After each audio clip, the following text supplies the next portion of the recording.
Alors, se préparer pour un trail, c'est souvent se heurter à la grande question en combien de temps je vais le finir.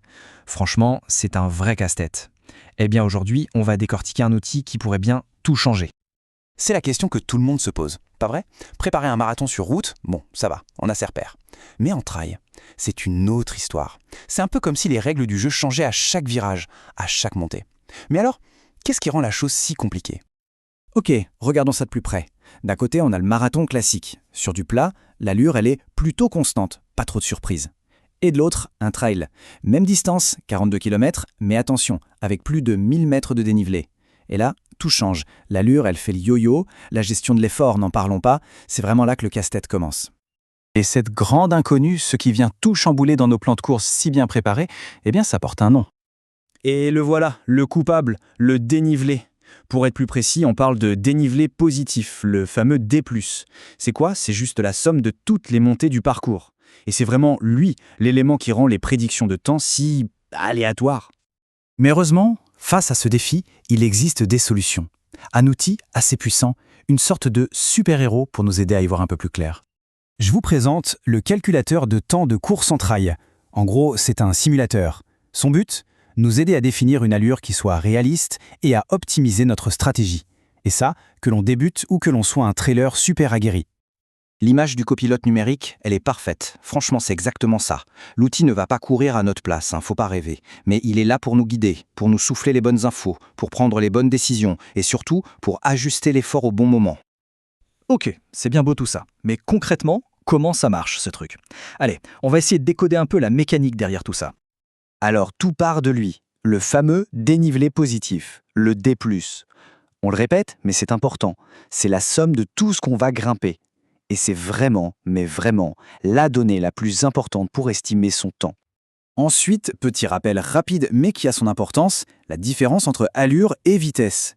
L'allure, c'est en minutes par kilomètre. Ça nous dit combien de temps il faut faire 1 kilomètre.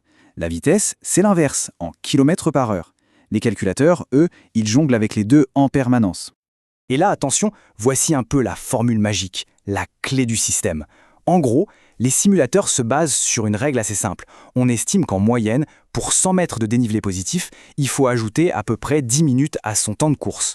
Bien sûr, c'est une moyenne, une estimation, mais c'est une base de calcul qui est juste hyper puissante.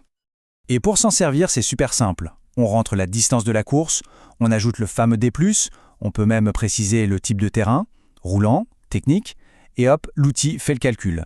En quelques clics, on a une première estimation de son temps final. Maintenant, avoir un chiffre, c'est bien, mais ce n'est que le début. La vraie question, c'est comment on transforme cette information en une vraie stratégie pour le jour J. Et c'est ça le point crucial. Ce temps qu'on obtient, ce n'est pas une boule de cristal, ce n'est pas une prédiction gravée dans le marbre. Non, c'est une base.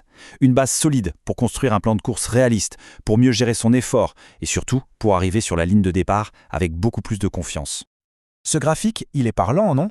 Prenons une course de 50 km. Sur du plat, sans dénivelé, on a un certain temps.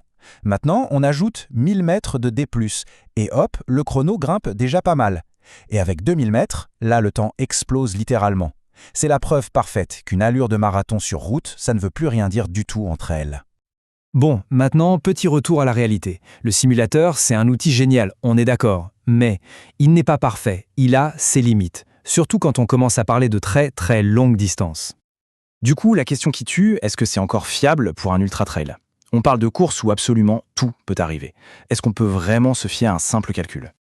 Alors la réponse, c'est que ça reste une excellente base de départ. Mais c'est tout. Sur un ultra, il y a tellement d'autres choses qui entrent en jeu. La météo, qui peut changer du tout au tout. La gestion de la nutrition, de l'hydratation, la fatigue qui s'installe, la technicité des descentes quand on n'a plus de jambes, et bien sûr, le temps qu'on passe au ravitaillement. Bref, tous ces trucs peuvent faire basculer une course. Donc, l'estimation, c'est un guide, oui. Une garantie, surtout pas. Finalement, l'objectif de tous ces outils, c'est ça. Ce n'est pas de prédire l'avenir à la seconde près, c'est de se préparer de la manière la plus intelligente possible pour se donner un maximum de chances de passer cette ligne d'arrivée. Et de la passer avec confiance et surtout avec du plaisir. Parce qu'au final, c'est bien ça le plus important, non ?